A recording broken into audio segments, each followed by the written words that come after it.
Pessoal, tudo bem com vocês? Espero que sim, meus queridos. Estamos aqui falando ainda de fisiologia humana. E dentro do tópico da fisiologia humana, agora nós vamos entrar no sistema sensorial. O sistema sensorial, como o próprio nome sugere, ele vai estudar os sentidos, perfeito? Ou seja, tato, visão, audição, olfato e paladar. Beleza? Essa aula é dividida em duas partes. Nós vamos dividir a primeira parte em tato e visão e a segunda parte em audição, olfato e paladar. Perfeito? Tranquilo? Então tá bom. Vamos lá. Primeira coisa, no sistema sensorial, ele é formado por células sensoriais. Essas células sensoriais, elas podem estar agrupadas, formando órgãos do sentido, por exemplo, orelha, língua, tudo bem? Nariz, que é o olfato, perfeito? Ou elas podem estar espalhadas no corpo, como são as células táteis, termorreceptoras, perfeito? E aí nós temos os seguintes tipos de receptores no organismo. Os esterorreceptores, que percebem os estímulos para os 5 sentidos. A visão, a audição, o tato, o olfato, paladar, beleza? Tudo que vem de fora. Os interorreceptores, eles percebem as condições internas do corpo. Por exemplo, a alteração de pH, composição do sangue, temperatura, beleza? Então, esses são os interorreceptores. A disponibilidade dos gases, por exemplo, né? Por exemplo, a quantidade se você aumentou muito se você diminuiu muito a quantidade de oxigênio, você tem ali receptores para oxigênio na aorta e nas carótidas. Os proprioceptores, eles vão te dar a noção de postura corporal. Eles estão presentes nos tendões, nas articulações e nos músculos. Então você consegue perceber se você está mais para um lado, mais para o outro, e assim vai. Uma noção de equilíbrio. Tudo bem? Dentro desses receptores, nós temos os receptores de acordo com o estímulo que ele recebe. Então, os fotorreceptores, eles percebem a luz, fonorreceptores, o som, estatorreceptores, equilíbrio, termorreceptores, temperatura e mecanorreceptores, toque, pressão, não é? O de você pegar na pessoa, isso são os mecanorreceptores. Sentem as pressões. Tudo bem? Bom, dentro desse contexto agora, vamos então para o tato. Mano, você vê o pezinho de um bebê? A coisa mais gostosa que tem é você pegar assim, beleza? E ele percebe. E aí que tá a ideia. Na hora que você rela no pezinho, ele faz assim, né? Ele não sabe o que é. É um estímulo ao tato. Ele sabe que alguma coisa está relando nele. Tudo bem? Bom, o tato, então, diferente do paladar, do olfato, da audição e da visão, ele não tem um local específico no corpo. Não tem. Por exemplo, o olfato, nariz. Paladar, língua. Audição, ouvido. Visão, os olhos. Ele não. Ele está espalhado em tudo. Beleza? Em todo o corpo. Então, essa é uma das diferenças dele. Bom, em relação ao tato, meus queridos, eu quero que você entenda o seguinte.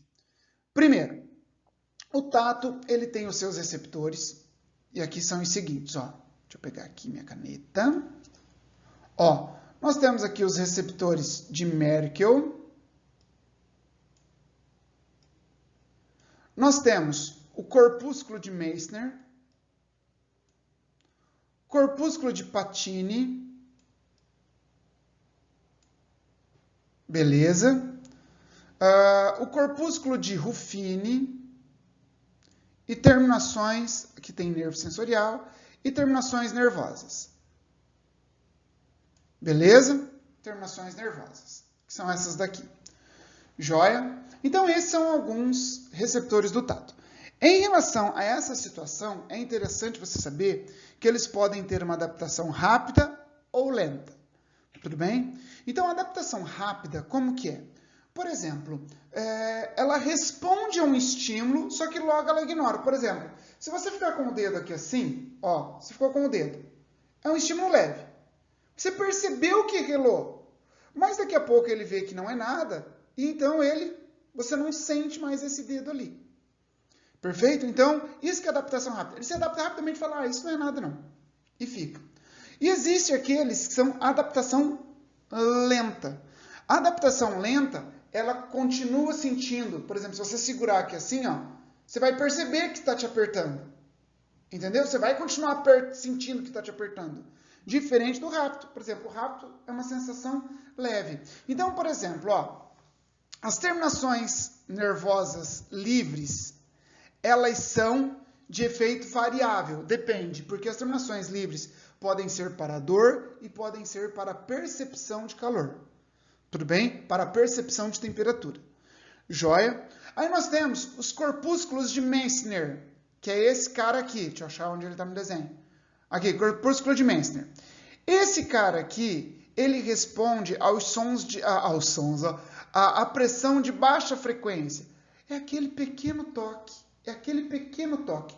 E esse pequeno toque, ele tem uma adaptação rápida. E ele está na superfície da pele.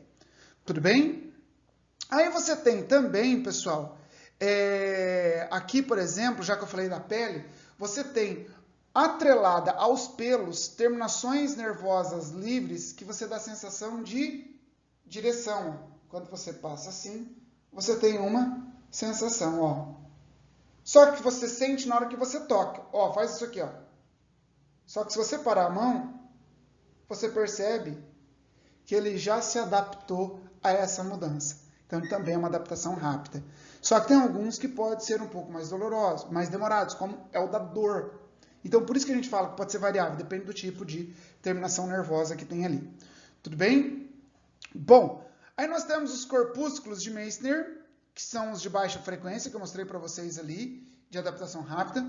Os corpúsculos de Pacini, tá? Esse cara aqui, ele percebe a dilatação da pele. Beleza? Então, esses caras aqui, ele vai ter uma pressão, ele percebe a vibração da pele, tudo bem? E também tem uma adaptação rápida. Corpúsculo de Ruffini, aqui, ó, ele percebe o corpúsculo de Pacini, ele percebe a vibração da pele, tudo bem? E o corpúsculo de Ruffini, que é esse aqui, quando você percebe a alta pressão que estira a pele, perfeito? Você percebe o estiramento da pele, tudo bem? Esse aqui é uma adaptação lenta, então você vai sentindo ele por um tempo mais prolongado, perfeito? Receptores de Merkel é uma pressão contínua também e percepção de textura. Você consegue perceber a textura. Joia? Então, esses são alguns receptores do tato, beleza? Esses receptores, o estudo deles é difícil, porque eles são bem pequenininhos, tudo bem? São bem difíceis de determinar. E aí, ainda, nesses sensores, nós temos termorreceptores. Os termorreceptores que estão espalhados pela pele, tudo bem? Eles percebem a mudança de temperatura. Olha aqui, por exemplo, no rosto dessa moça, o suor escorrendo. Perfeito? O suor escorrendo. Então, nesse caso aqui, esses receptores estão relacionados com a temperatura. Tudo bem? Então, são terminações nervosas livres, já que eu falei de terminações nervosas lá para percepção, tá? Para percepção, eu quero falar para vocês aqui também desse fator. Tudo bem? Na figura anterior também tem os nociceptores, que são receptores de dor, beleza? Que também são terminações nervosas. Então, você tem terminações nervosas livres. Lá no cantinho da figura, onde eu coloquei terminações nervosas livres, eles são de nociceptores. Noci quer dizer nocivos, quer dizer que está causando dor. Perfeito? Os termorreceptores, eles percebem a mudança de temperatura. Por exemplo, o termo frio aqui, tá? Ó, o frio são sensíveis a temperaturas mais baixas que o corpo. Então você vai sentir frio. Calor, aqui quer dizer quente. É que, na verdade, se você for pegar na física, calor é energia térmica em trânsito. Então, por exemplo, sempre a temperatura, né, ela vai fluir do que tem mais calor, mais temperatura para o que tem menos temperatura. Então, sempre vai do mais quente para o mais frio. Então, o termo calor, se você tem lá menos 10 para 0, vai ter calor ali. Porque o calor ele vai sempre vai em direção do que tem mais para o que tem menos. Então, por exemplo, quando você está ali, você está perdendo calor para o ambiente. Perfeito? Tranquilo? Então, esse sensação ali de calor, ele é estimulado entre 37 e 45 graus. A partir dos 45 graus, ele detecta os sensores de dor. Então, você tem uma sensação de dor, de calor doloroso. Tudo bem? Tranquilo? Então, por exemplo, quando uma pessoa está com calor, você vai ter resposta, calor entre aspas, né? Você vai ter respostas para diminuir essa temperatura. E lembrando que esses termorreceptores eles se adaptam lentamente entre 20 e 40 graus. Perfeito? Tranquilo? Então tá bom. Quais são as respostas do corpo em relação aos extremos de temperatura? Bom, quando você tem uma temperatura ambiental alta, ou seja, tem uma elevada temperatura, o que vai acontecer? Primeira coisa, uma vasodilatação dos vasos para facilitar a perda de temperatura com o ambiente. Sudorese, ou seja, você começa a suar, porque daí o suor que está no corpo rouba o calor do seu corpo, resfriando ele. Perfeito? Respostas comportamentais. Você vai procurar ventiladores para aumentar a perda de calor por convecção, ou seja, o vento leva a sua temperatura. Você vai tentar procurar uma imersão na água, porque na água você perde calor para a água. Você vai tentar evitar o sol, porque daí você não recebe calor radiante. E remoção das roupas. I like this. Aí, para minimizar a produção de calor, você diminui a ingestão de alimentos para diminuir a produção obrigatória de calor. Porque você produz calor pelo metabolismo. Tudo bem? Por isso que você sempre tem vontade de beber água. Joia? Você vai diminuir as atividades físicas, ou seja, você vai ficar mais relaxado. Você não vai querer ficar correndo e se movimentando. Tudo bem? Agora, quando a temperatura ambiental é baixa, tem uma vasoconstrição dos vasos sanguíneos para evitar a perda do calor. Quando você fica muito tempo na piscina, você está perdendo calor para a água. Perfeito? Então, o que você fica? Todo enrugado, porque você teve vasoconstrição. Você não vai suar. As respostas imunitárias comportamentais. Adicionar roupa protetora. Você vai pôr roupa, está frio. Você vai enroscar-se para diminuir a temperatura exposta. Você vai ficar assim, ó, se escondendo. Perfeito? Vai ficar próxima de uma fonte de calor.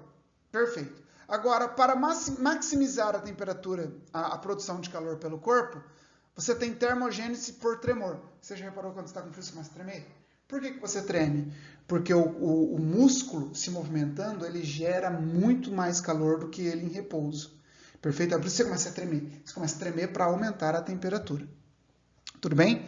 Então aqui, ó, termogênese sem tremor.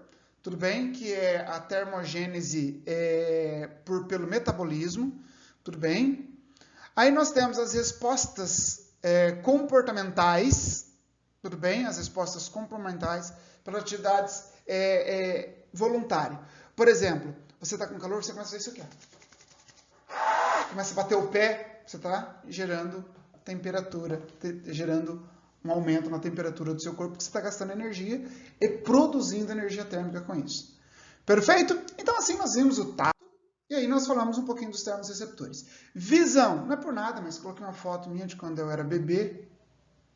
Eu uso lentes de olhos mais escuros, só para evitar uma olhada.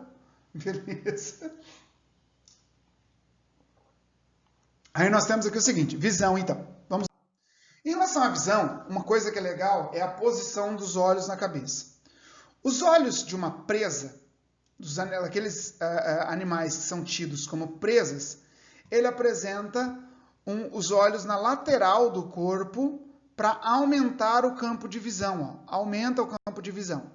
Porém, ele tem uma visão 3D reduzida.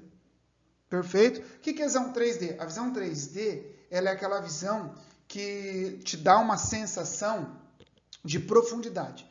Por exemplo, nós temos a visão 3D. Isso aqui é normal de predadores, que tem os olhos na frente do rosto. Por exemplo, pega um ponto fixo e fecha um olho, por exemplo. Ó, faz assim, ó, fecha um olho. Fechou? Agora, fecha o que está aberto e abre o que está fechado. Faz assim. Fez? Percebeu que você tem uma visão ligeiramente diferente de um mesmo ponto? É isso que dá a visão 3D, que é a visão estereoscópica.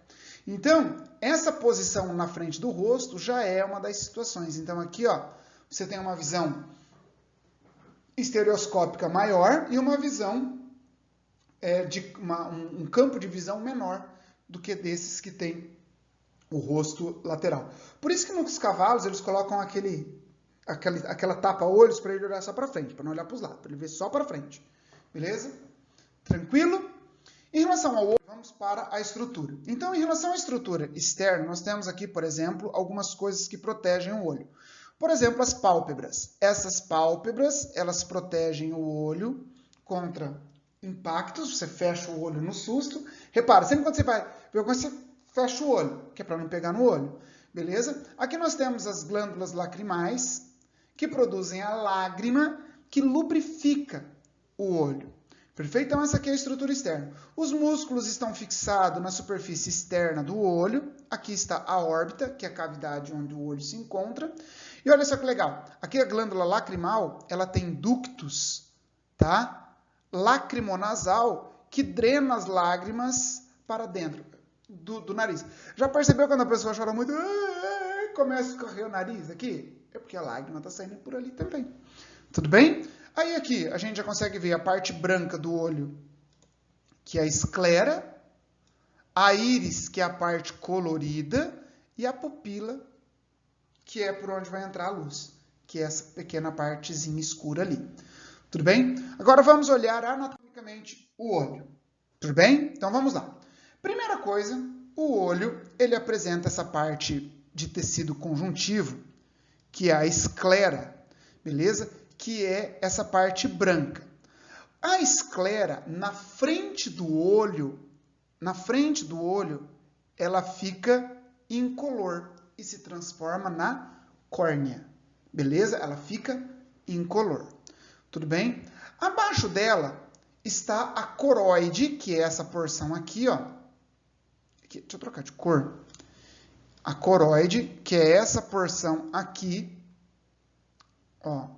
Essa porçãozinha aqui, que ela é vascularizada e é pigmentada. Ela contém melanina ali. E na porção da frente, essa coroide é visível e você consegue ver a cor, ela que dá a cor do olho. Quanto mais melanina, mais escuro. Quanto menos melanina, mais claro. Azul, pouca melanina. Verde, um pouco mais de melanina. Castanho, um pouco mais de melanina. E preto, bastante melanina. Tudo bem? E ali, bem na parte da frente, nós vemos a pupila. Antes da pupila, nós temos aqui a lente. A lente, ela muda a direção da luz para focar ela na retina. Então, essa parte vai focar ela na retina e focar aqui na fóvea central. É essa a função dela.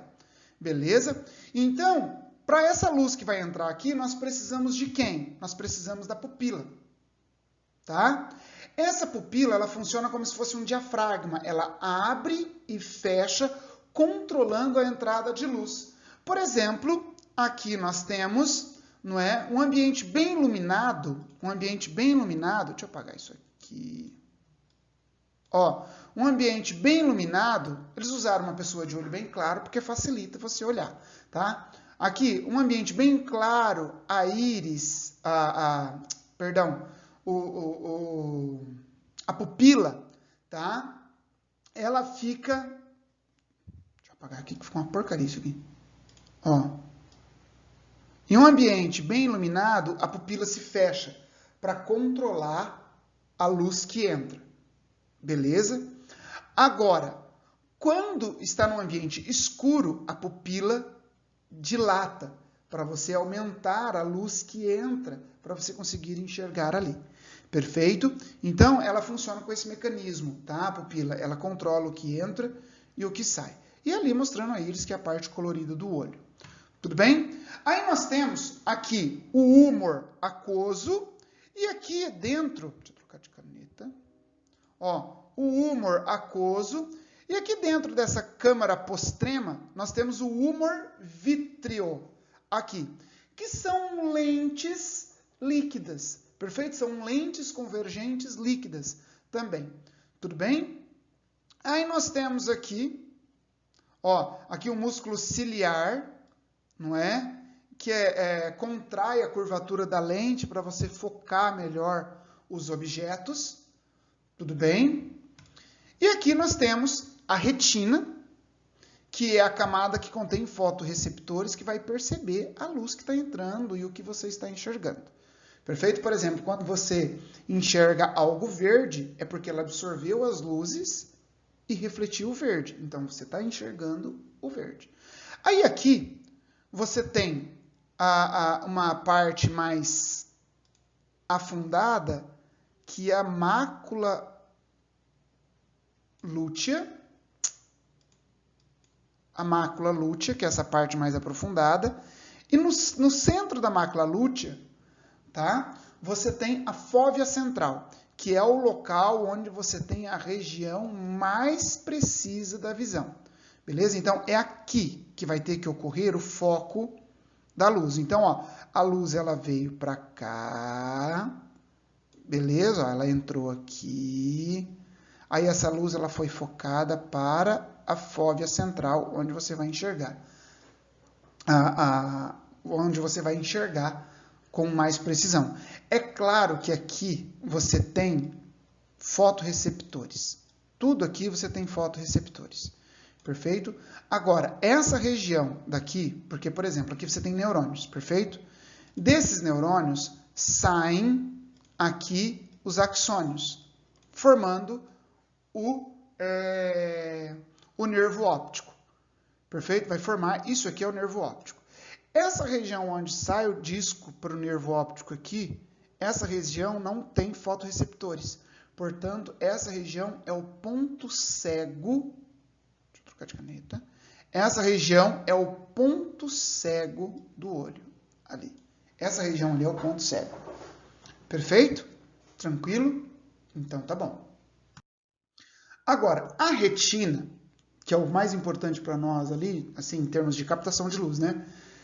Ela contém fotorreceptores, lembrando que esses fotorreceptores nada mais são do que neurônios modificados ali, tudo bem? E que convertem a energia luminosa em sinal elétrico. Essa conversão da energia luminosa em sinal elétrico é chamada de fototransdução. Aqui na retina, se você observar, tá, ó, você tem a parte onde você tem as células, os pigmentos aqui, beleza? Os fotorreceptores. E aqui você tem o epitélio pigmentado. Por quê? A luz ela vai vir para cá e vai ser absorvida. Perfeito? Então, o excedente de luz aqui, ele é absorvido para não ter reflexão. Se tiver reflexão, você vai ficar com a visão embaralhada. Então, é para isso que serve essa camada do epitélio pigmentado. Agora, presta atenção em uma coisa aqui. Tudo bem? Nós temos dois tipos de fotorreceptor. Nós temos aqui o fotorreceptor, que são os cones, chamados de cones. Deixa eu pegar um vermelhinho aqui. Ó. E os bastonetes. Perfeito? Os bastonetes, eles estão distribuídos na retina, tá? Distribuídos aí na periferia da retina e são extremamente sensíveis à luz. Ou seja, eles são o mínimo de luz possível já ativa eles. Eles são utilizados, por exemplo, na visão noturna. Perfeito? Eles contêm um pigmento, então esse cara aqui, ó, que é o cone, ele é responsável, o bastonete, ele é responsável pela visão noturna. Ele tem uma região que tem dobras de membrana aqui, e nessas dobras estão presentes o pigmento fotossintetizante. Que fotossintetizante? O pigmento receptor da luz, que percebe a luz. Esse pigmento é a rodopsina, que é formado por uma parte chamada retinal. Olha aqui no desenho, ó. Retinal, que é derivado da vitamina A, e a opsina, que é uma parte proteica. A luz, ela quebra esse pigmento. Quando quebra esse pigmento, tá? Ele gera uma despolarização que vai converter, então, o sinal da luz em sinal elétrico. E esse impulso vai ser levado para o sistema nervoso. Perfeito? Então, esses são os bastonetes. Aí nós temos os cones. Os cones, eles são menos sensíveis à luz, ou seja, você precisa de mais luz para ele ser adaptado. Por exemplo, você já percebeu quando você chega num ambiente, você apaga a luz, você está enxergando todas as cores. Você está vendo uma cadeira azul, vermelha, você apagou a cor, de repente você não enxerga mais nada. Aí aos poucos você começa a enxergar aqueles móveis que estão ali. Por exemplo, a cadeira que estava ali, você está enxergando ela, mas você não consegue ver se ela é verde, se ela é vermelha, se ela é preta. Você não consegue ver. Perfeito? Você não consegue. Por quê? Você está só com os bastonetes ativos. Agora, na hora que você acende a luz, você aumenta a incidência de luz. Aí você consegue determinar se é vermelho, se é verde. Por quê? Você vai ativar os cones, que são responsáveis pela visão em cores. E esses caras aqui, eles estão mais concentrados na fóvea, né? Que vai dar aquela visão mais nítida. E esses caras aqui, eles também apresentam um pigmento, só que esse pigmento, ele é chamado de fotopsina. Fotopsina. Então, ele é bem parecido com a rodopsina. Ele tem a parte proteica, que é a opsina, igual do bastonete, só que aqui a opsina aqui podem ter formas diferentes. Beleza? A opsina. Tem a opsina que vai visualizar a cor vermelha, a opsina que vai visualizar a cor verde, o outro azul. E o retineno, que é a molécula receptora de luz, beleza? Lá é o retinal, aqui é o retineno. Esse retineno também é derivado da vitamina A, formando então a fotopsina. Tudo bem? Então os cones, visão colorida. Os bastonetes, visão noturna. Tudo bem? Joia? Por isso que a falta de vitamina A causa a cegueira noturna. Joia? Tranquilo? Então tá. Na retina, por exemplo, você pode ter um problema chamado daltonismo, que é uma doença, pode ser uma doença genética, né, relacionada ao cromossomo X, tudo bem? No qual ocorre a falta, geralmente, de um dos cones. Você tem os cones, como está aí no olho, ó, o cone verde, vermelho e azul. Quando ocorre a falta dos cones vermelhos, a pessoa enxerga o vermelho como se fosse verde. Enxerga o vermelho como se fosse verde. Na ausência de cones verdes, ela não distingue o vermelho do verde. Então, eles veem os dois como se fosse meio marrom. E na ausência dos cones azuis, o cara não consegue distinguir o vermelho do púrpura. Para ele é a mesma coisa. Perfeito? Tranquilo? Então, assim nós vimos esses sentidos relacionados ao tato e à visão. Beleza?